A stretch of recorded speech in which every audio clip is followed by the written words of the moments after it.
Hello and welcome to this new episode of Bootstrapping Your Dreams Show. I'm your host Manoj Agarwal, and today we'll be talking with Brian Podolak and Kevin Harrington. So Brian is the founder of Vocodia, which is a renowned and is a renowned figure in contact center innovation. With a background in engineering, he has tackled challenges faced by call centers, sales departments, and revolutionized the industry with innovative solutions. Brian's ability to harness emerging technologies has driven startups to rapid profitability, including achieving $70 million in annual revenue for an online medical services company in just under 3 years. His unique perspective combines direct sales with an IT approach, shaping Vocodia's flagship offering, DISA, which is a digital intelligence sales agent, into a leading conversational AI solution, showcasing Brian's visionary leadership and ability to create cutting edge solutions. And of course, Kevin has launched over 20 businesses that have grown to over $100 million in sales each. And he has been involved in more than a dozen public companies and has launched over 500 products, generating more than $5 billion in sales worldwide with iconic brands and celebrities such as Jack Lalanne, Tony Little, George Foreman, and the new I Grow hair restoration product on QVC. I need to talk to you about that, Kevin, for sure. As a successful entrepreneur over the last 40 years, Kevin has been involved in numerous projects, including the original Shark on the ABC hit Emmy winning TV show Shark Tank, inventor of the infomercial As Seen on TV Pioneer, co founder of the Electronic Retailers Association, co founder of Entrepreneurs Organization. Kevin's businesses have resulted in extensive experience all over the world in a variety of markets, including opening of distribution outlets in over 100 countries worldwide. His success led Mark Burnett to handpick him to become the original shark on Shark Tank, where he filmed over 175 segments. Welcome, Brian and Kevin. Wow, it's hard to follow that. Thank you. Yeah. Hey, Awesome. good to be here. So, Thanks. yeah, so generally I ask people, the guests, tell us a little bit about your story. But since you are partnering on this amazing company, Vocodia, maybe you can share with us the story of how you met and about how Vocodia started and how you guys both got involved in it. You want me to start? Yeah, Kevin? go ahead, Brian. All right, Take cool, it cool. away. Yeah, Thanks. yeah. I mean, I'm so privileged here. Again, just a chance meeting between a mutual acquaintance. Again, I had a lot of call center experience, and who better to have a call center product than somebody who's the king of infomercials? And when I first met Kevin, I was like, wow, what a great guy. And then I was like, how do I get him involved? Like I'm sure a lot of people do when they think of Kevin. And we were talking one day. He was talking about those days where those calls would come in and the whole times of them waiting, for the operators to be able to pick them up. And at that point, we decided, let's add on to our technology. And happy to say, thanks to his insight and lots of great communication, we've eliminated hold time. So we can now answer over 20,000 calls at the exact same time, have the AI, which we call a DISA, able to answer those calls. And again, thank you to Kevin for his experience and leadership, advisory, and just having lunch last week even was always been a privilege. So it's been great. It's been great. Awesome. So, Kevin, you've been involved in businesses for decades, and you have seen you have a unique vantage point to see a lot of changes come and go. The internet came in, the mobile revolution came in, and now we are at the AI in the AI age. So, according to you, where are we heading with this whole AI thing, with cloud, with metaverse and things of that nature? Yep. What are your views about the future? So thank you very much. And it was very fortuitous for Brian and I to end up meeting, because when I go back to my early days in the business, 40 plus years, I started in the early 80s putting products on television. The biggest problem we had is that we would put a show on a national cable network and we'd get 3,000 phone calls instantly, right? Mhm. Well, there was 30 operators to handle 3,000 calls. So what happens? Busy. We lose massive amounts of business. That was always our business. Because there was nobody that could handle the thousands of calls that would be coming in simultaneously, no matter how big these centers were, because they can't staff for a spike. Yeah. They have to staff for a business, right? So the spikes, they're going to lose business. I'm going to lose business. But with AI, that's no longer the problem. And it's become so powerful that you can, AI has, and Vocodia has developed software that they can talk to people for tens of, dozens of minutes, and the people that they're talking to don't know they're talking to a machine, right? So this is the opportunity right now. I mean, telemarketing is one of the places that we would start with because it's both inbound and outbound. But when you look at the whole opportunity, let's talk about the airlines. Okay, I mean, yes, who has inbound and outbound, right? So there are tremendous opportunities for Vocodia right now. Amazing, amazing. Now, I've been talking to a lot of people, in fact, thousands of people about AI, and there has been a certain theme about fear of AI. And when somebody knows that, or somebody realizes later on they were talking to a machine, some people get even more scared. They're like, okay, what is happening to my world? Their world is falling apart. So, and this is a question to both of you. How do you handle that? What do you say to those people who are afraid of AI?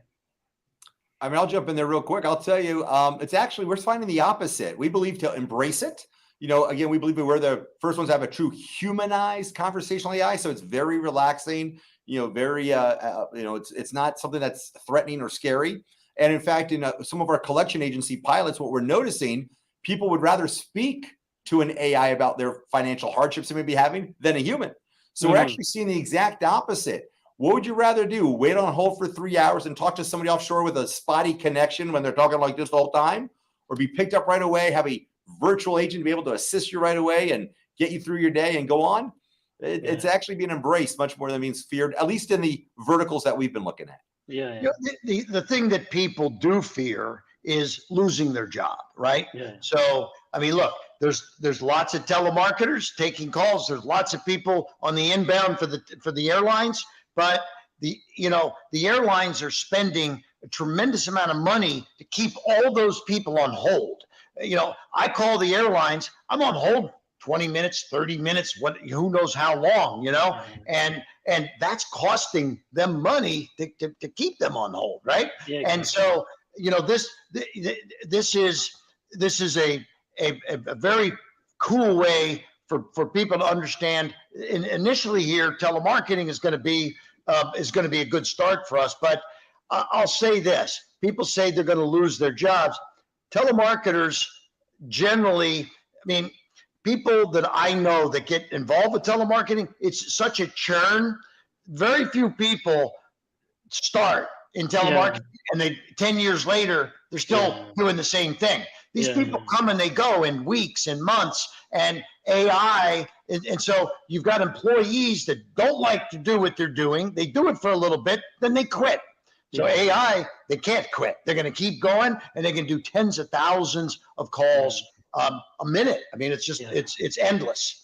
And on top of that, I'm sorry, go ahead. No, go ahead. I was going to say, and on top of it, what's the piece of telemarketing on outbound you don't like? It's that prospecting. We take all the boring stuff away. And on inbound calls, a simple reservation, we handle that. There's still much more complex systems which still need the human. So we're definitely augmenting the process. We're not really replacing, but as Kevin brought out, there's a lot of people that are transitioning so quickly. And the only way to make sure your customer experience that is calling is being taken care of today is AI technology. No, I picked up absolutely, like, these fears are unfounded. I say to people that AI is not going to take away your job, but somebody who can use AI or be more productive using AI will take away your job. And that seems to be the theme everywhere. And the other thing I noticed, I picked up from you, was people feel relaxed. It's a relaxed sort of a way to converse with, because AI is more patient. AI is more, we can design it to be more empathetic. And I think that also speaks to your experience, because if that was a newbie business owner starting, the similar sort of AI making calls, I don't think they will be able to put that kind of, emphasis on how to create a better user experience or create a more empathetic sort of a way to talk to people. I think it reflects on your experience as well. Can you speak to that? Yeah, I can jump in there real quick, and then like Kevin jump in after. I'm sure Kevin's been through the same thing. You go in there to a call center, you got 50 agents, you kind of rah, get everybody excited in the morning, and their first call, it's like, "Good morning, this is Brian. How are you?" Yeah. Then 4 o'clock comes up, and it's like, "Yeah, what?" Right? It's hard to keep that. And on top of it, listen, we're all human, right? And if you have one of those campaigns, a retention-based campaign where somebody's just calling and yelling at you all day long, it's kind of hard to keep that up. It's hard to keep that spirit. So the AI will never lose cool. It'll always just be and stay on point two. Sometimes you talk to somebody who's a little too friendly, right? Hey, this is Brian from Florida. Oh, Florida. I love going to Florida. They start talking about their family. You're like, look, I just need to make a reservation, right? So the AI gets to the point, very kind, doesn't lose its cool. And most importantly, for a lot of corporate clients, it's compliant. It's never going to say any word or words that it can't say. It's always going to stick on those scripts that it needs to. So it's actually, again, all extremely positive. Absolutely. Yeah, I mean, that's a very good point, Brian. In telemarketing, outbound telemarketing, they have to record the calls because people will say things, they'll promise things. It all, there's outbound telemarketing that are selling make money courses, and they're going to tell them how much money they can make and claims that you really can't say. But telemarketers do these things, right? They make more sales, make more money. But AI, you control every single word. Absolutely.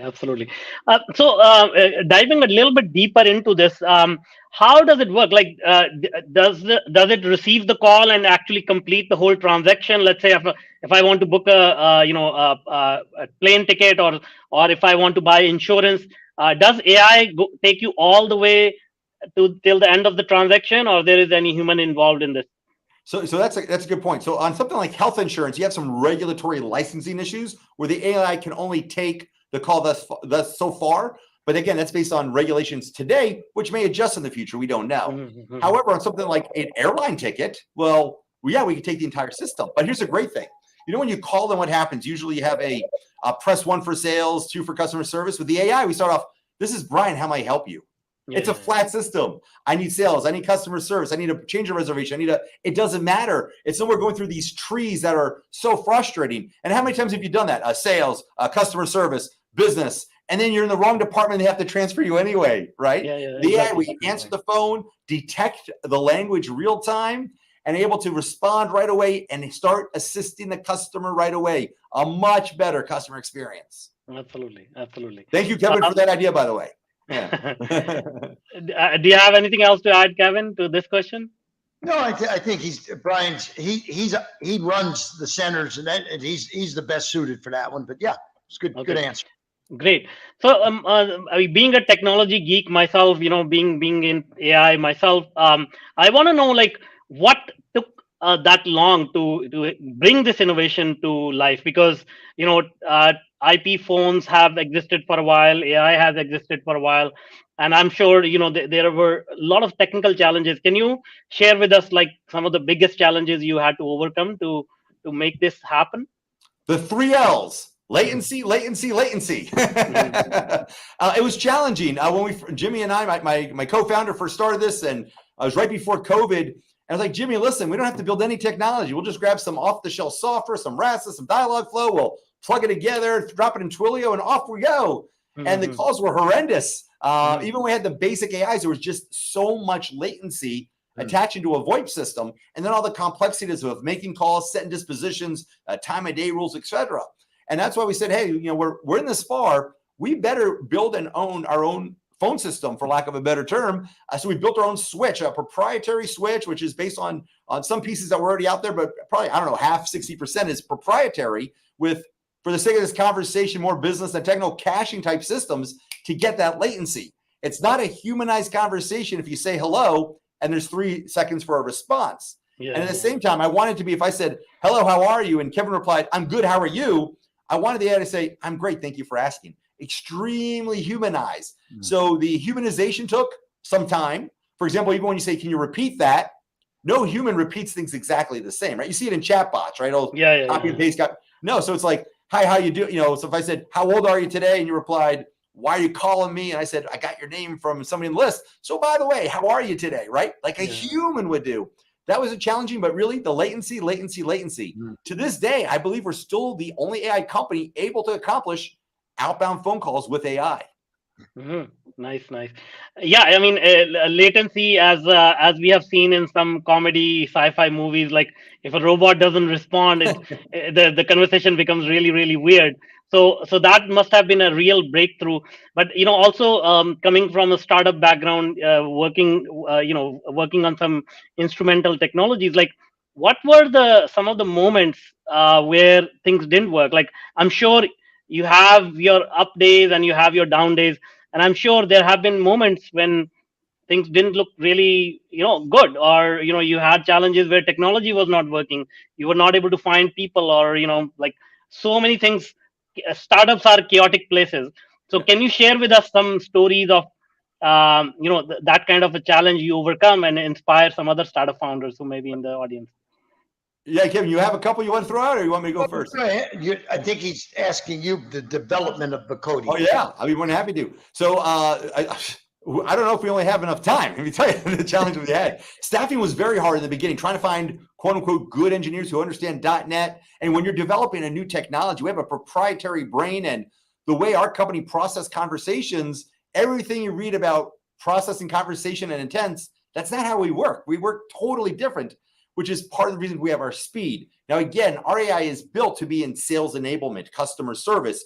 It's not designed to be a GPT, search the world and give me any responses to anything. It's a specific function, and that's why you get the speed out of it. And it's fine. That's all you need it to do. In fact, again, as we talked about earlier, you don't want it making things up. It should be compliant. It should be a very small database. So challenging the engineering, getting the right people to help is, and to this day, is still extremely challenging. And as a startup, you don't have those big budgets like the big companies have, and you have the telephony piece, the VoIP side, and your AI are two totally different skill sets, right? So bringing those guys together, and you know how all engineers love to work together, right? And we're blessed that we have the team now. That took some time to develop. And then, the sales organization, believe it or not, that's not been the challenge. The leads we get, the calls we have a pretty substantial waiting list that we're getting, we're getting some more funding, and just to get our implementation teams on. So we are having those good problems. And I guess every startup wouldn't be a startup without those, hey, crap, are we going to make payroll type moments you have a couple of times throughout the years. But we've been very blessed. It's always come through. And a friend of mine said, when you have a great product and a great company, you can't stop it. And I really believe that's where we are. And I mean, listen, we're a startup, and we meet a Kevin Harrington who comes on, is like agrees to put his name behind us and help us out. I mean, honestly, I was expecting him to say, yeah, right, come back when you're a little more mature, but how blessed was I that I got a gentleman like Kevin Harrington who's been amazing. So we're just very blessed, and meeting you, Manu, has been great. And some other people we've met, we're just in a very, very blessed state right now. We're very, very fortunate what we have. Well, that's the secret ingredient to building a successful startup. Never giving up and surrounding yourself with good people. But I love to hear from you, Kevin, as well. Like you have had such an amazing business career, and I'm sure you have had challenges over the years. How do you overcome? I mean, maybe you can share a few stories. But how did you get through those challenges? What can you say to other entrepreneurs? Who have the dreams to change the world, and they have the skills, but they face challenges. So I'll say this, I had back in the early 90s, we were growing a business, and it was growing at a very nice rate, but we had, we didn't have a lot of cash. So it was a startup that I funded with a $25,000 investment, and it grew to $85 million in sales. Wow. But so we were very thinly operating. I mean, to take 25,000 and turn it that many times that you do 85 million, you're doing something right. But we had a challenge with our bank, who said, "Oh, you're growing too fast," and the merchant processing side, right? So they were concerned. We were, doing, $7-8 million a month in business, $2 million a week, and they're like, hey, what's happening here? And they stopped processing our credit cards, and so and they said, we need millions of dollars in additional reserves, and so we were literally almost out of business. And so I said to my team at the time, because we had all these orders coming in, but no processing for it. And so and getting a new processor was, well, what's the problem with your old one? But the bottom line is, I sat with my team and I said, we put a awesome effort together to go from $25,000 to 85 million. That took an extreme commitment of focus and hard work and teamwork and dream teams. Now we got a problem. Let's use the same focus and dream work and dream team to get out of this problem that we used to get into the growth of the business. And so we hired the right people. We brought the right lawyers in. And it took about 10 days for some of that money,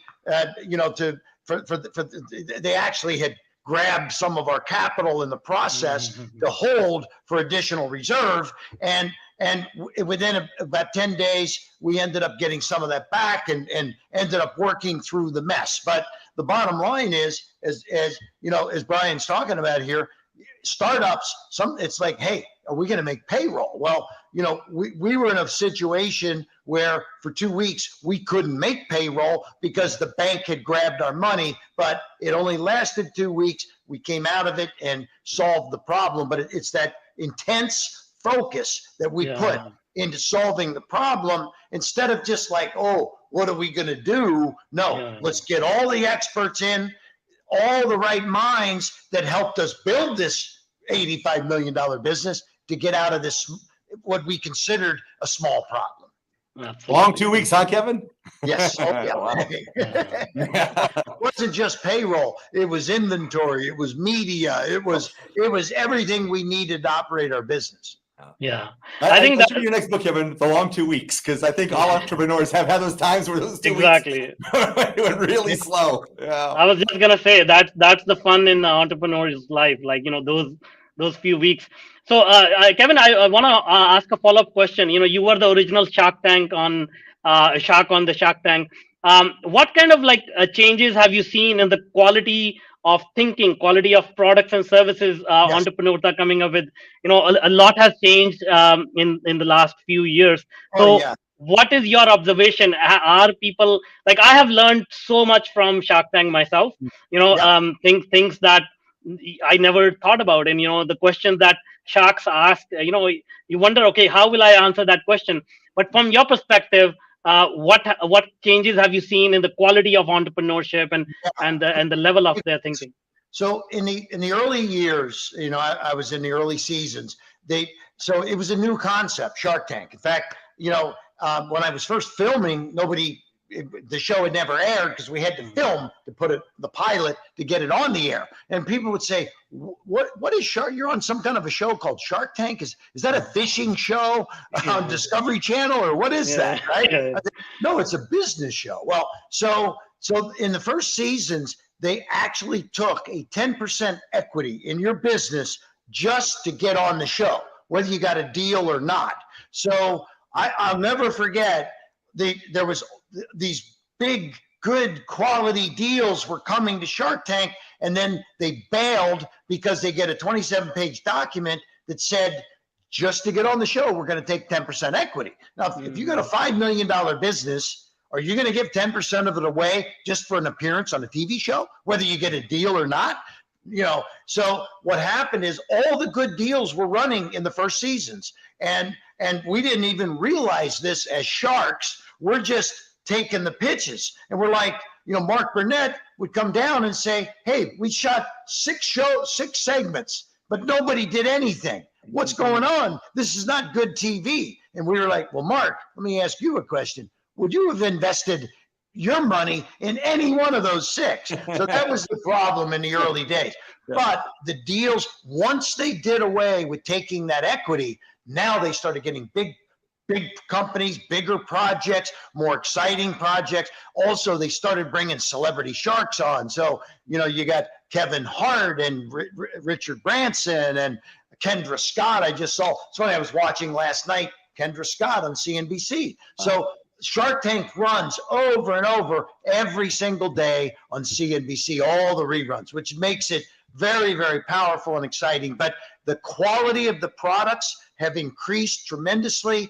And actually, what some of these people, what the success that comes out of some of these segments now, just if you get on the show today, because there's so many people watching, you're likely to get, even if you don't get a deal, you're likely to get some deals coming in from the people watching the show. So that's the change and the difference in today's version versus a few years back. Absolutely. Great. So, Brian, my question to you is, when are you going on Shark Tank with Vocodia? I think I got a pre-Shark Tank deal going, so I don't think I need to go. Yeah. You got a private. I cheated the system a bit, Yeah. You got your own private meeting with the shark. Absolutely.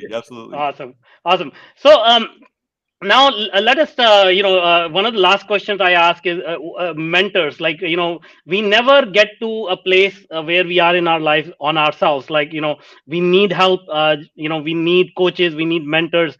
So I'll ask this question to both of you. Like, what has been the role of mentors in your life? Who do you look up to? How did they impact your life? I've had a lot of great mentors. I'll start first, Brian. Sorry, but when I was a young, I was a young boy getting into my teens. My father was an entrepreneur and a restaurateur, and he said, "Kevin, I want you to come to work inside the business." I was 11 years old, and I worked a 40-hour week at 11 years old inside the restaurant business because I went to work after school, and then I did weekends, almost full time on the weekends. So he mentored me, though, because after a point I said, "Dad," I said, "I'm working so hard, but I'm not really making a lot of money. I want to save some money." He said, "Well, it's time to start your own business." So he mentored me to start my own business. And then I had mentors like Zig Ziglar and Richard Branson and some very powerful, very connected mentors. And I'll just say that I am a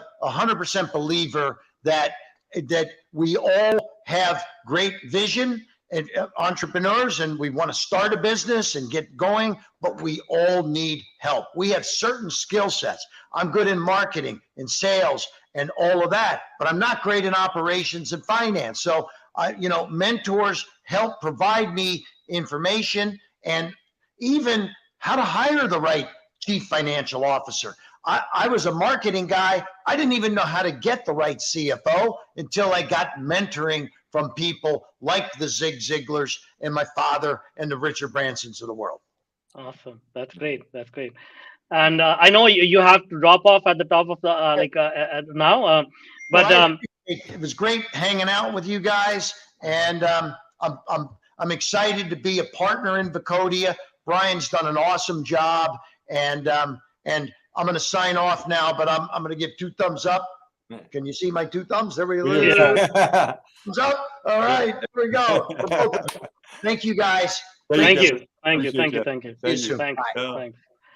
In that same vein, I got to tell you, outside of meeting Kevin, so it's funny, I got Kevin, right?